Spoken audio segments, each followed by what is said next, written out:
अगर आप दिल के मरीज हैं और लापरवाही बरत रहे हैं तो ये आपके लिए घातक हो सकता है। आज हमारे साथ डॉक्टर प्रतीक चौधरी हैं जो दिल्ली मैक्स में बैठते हैं और हार्ट स्पेशलिस्ट डॉक्टर हैं। उनसे जानेंगे। डॉक्टर साहब, सबसे पहले आज के समय में कुछ खान पान इस तरह का है, आदमी एक्टिविटी कम होती है तो दिल की बीमारियां बढ़ रही हैं। क्या कारण है कि सब इस तरह की बीमारी बढ़ रही है?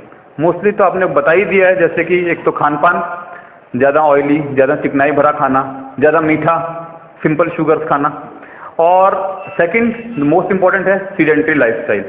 मतलब आदमी बैठ के काम करता है। पहले जो लोग हुआ करते थे, चलना फिरना होता था, खेती मजदूरी होती थी, तो दे वर बेटर ऑफ। अब आजकल ऑफिस में काम होता है, लोग बैठे रहते हैं, तो फिजिकल एक्टिविटी कम होती है, तो इन लोगों में खतरा बढ़ जाता है। और जो इसके अलावा जो और इम्पोर्टेंट बातें हैं वो है एडिक्शन, स्मोकिंग, तंबाकू, ये सब चीजें भी हार्ट डिजीज को प्रीडिस्पोज करती हैं। तो जो लोग इनका सेवन करते हैं उनको आगे चल के हार्ट की बीमारी होने का चांस ज्यादा रहता है। इसके अलावा जेनेटिक्स और जैसे बताया आपने लापरवाही, अगर किसी को तकलीफ है तो he is not following up with the doctor, दवाइयां नहीं ले रहे हैं, ये भी एक फैक्टर है कि आगे चल के ये बीमारी घातक हो सकती है। तो डॉक्टर साहब, जब हार्ट के मरीज को कैसे पता लगता है, शुरुआती लक्षण इसके क्या है कि हम अपने दर्शकों को चाहेंगे कि आप बताएं कि शुरुआती लक्षण क्या है, क्या किस तरह के आते हैं? ये बहुत ही अच्छा सवाल पूछा है आपने कि आदमी को पता कैसे चलता है।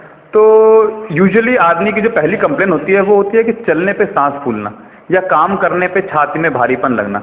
ये सबसे पहले सिम्टम्स होते हैं यूजुअली कई लोगों में ये साइलेंट भी हो सकता है, कई मरीजों में उन्हें पता नहीं चलता है। तो छाती में भारीपन ना महसूस होना भी हो सकता है, बट उनको सांस में तकलीफ होती है, चलने पे मेरी सांस फूल जाती है या मुझे थकान हो जाती है। पहले मैं 1 किलोमीटर चल लेता था, अब 200 मीटर चलने पे ही मेरी तकलीफ हो रही है। तो ये कुछ लक्षण होते हैं जो कि इनिशियली हमें गाइड कर सकते हैं कि भाई इनको हार्ट की तकलीफ आ रही है। अगर ये लक्षण आपने बताया कि सांस फूलना हो सकता है, उसके लिए इमीडिएटली मतलब तुरंत उसको किस तरह की सावधानी बरतनी चाहिए, क्या होना चाहिए? पहली चीज तो अगर आदमी को ऐसी तकलीफ महसूस हो रही है तो कोई भी डॉक्टर के पास जाना चाहिए। मेडिसिन का डॉक्टर हो या कार्डियोलॉजिस्ट हो या एमबीबीएस हो, वो एनफ है। उसके बाद जब वो कुछ जांचें करेगा, सिंपल खून की कमी के कारण भी कभी कभार सांस फूल सकती है, तो जरूरी नहीं है कि हर सांस फूलना हार्ट की वजह से ही हो। तो पहले इवेल्युएट करना होगा कुछ कॉजेज जो कि ये बताएंगे कि ये हार्ट की वजह से हो रहा है या किसी और कारण से हो रहा है। हाँ, हार्ट की वजह से हो रहा है, तब फिर आगे ईसीजी, इको, टीएमटी, ये सब चीजें आती हैं जो कि हमें क्लियर आइडिया देती हैं कि हाँ जी ये कितना सीरियस है और आगे क्या इलाज होना है इसका। मैंने ये जानना चाहा, जैसे किसी को अभी लगा कि मुझे हार्ट अटैक है, उसको इमीडिएटली तुरंत क्या करना चाहिए? अगर आपको लगा है कि ये हार्ट अटैक है, इमीडिएटली आपको चेस्ट पेन हो रहा है, घबराहट हो रही है, तो पहली चीज तो नियरेस्ट हॉस्पिटल का पता करें। और इकोस्प्रिन दवाई होती है खून पतला करने की, वो 4 टैबलेट आप फटाफट मुंह में चबा के ले सकते हैं। ठीक है, इसके साथ पहले काम होगा कि आप हॉस्पिटल पहुंचे। ठीक है, इसके अलावा तो और कुछ नहीं कर सकते, आपको हॉस्पिटल पहुंचना होगा। हार्ट अटैक का मरीज कब खराब हो जाए बोलना मुश्किल होता है। दूसरा ये सवाल है कि हार्ट फेल और हार्ट अटैक, इसमें क्या फर्क है? कि हम चाहेंगे आप हमारे दर्शकों को समझाएं कि हार्ट अटैक और हार्ट फेल में क्या फर्क है? हार्ट अटैक होता है हार्ट की नसों का बंद होना। अगर हार्ट की नस बंद हो जाती है तो उसको हार्ट अटैक बोलते हैं। और अगर हार्ट का जो काम है पंप करने का, अगर वो उस पंप करने के काम में फेल कर रहा है, then it is called heart failure.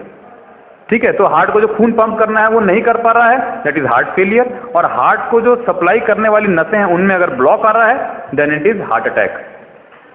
तो और क्या सावधानियां बरतनी चाहिए ऐसे लोगों को अपना स्वास्थ्य ठीक रख सके? देखिए, पहली चीज तो सीडेंटरी लाइफस्टाइल छोड़नी होगी। आपको 7 दिन में से 5 दिन अपनी सेहत को देने होंगे। 45 minutes of exercise 5 days a week is essential.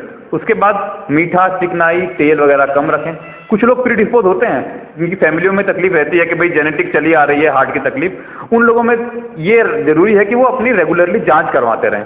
तो ये कुछ ऐसी सिंपल चीजें हैं, खाने में तेल भी कम करना, मीठा कम रखना, एक्सरसाइज करना, ये कुछ ऐसे जनरल लाइफस्टाइल मॉडिफिकेशंस हैं जो कि हमें हेल्प कर सकती हैं कि हम हार्ट डिजीज की तरफ प्रोग्रेस ना हो। तो ये थे डॉक्टर प्रतीक चौधरी, जिन्होंने बताया कि हार्ट के मरीजों को क्या सावधानी बरतनी चाहिए, उन्हें किस तरह से अपना ख्याल रखना चाहिए। डॉक्टर प्रतीक चौधरी मैक्स हॉस्पिटल आके दिल्ली में बैठते हैं। अगर आप हार्ट पेशेंट हैं तो आप उनसे जाकर मिल सकते हैं और उनसे अपना इलाज भी करा सकते हैं।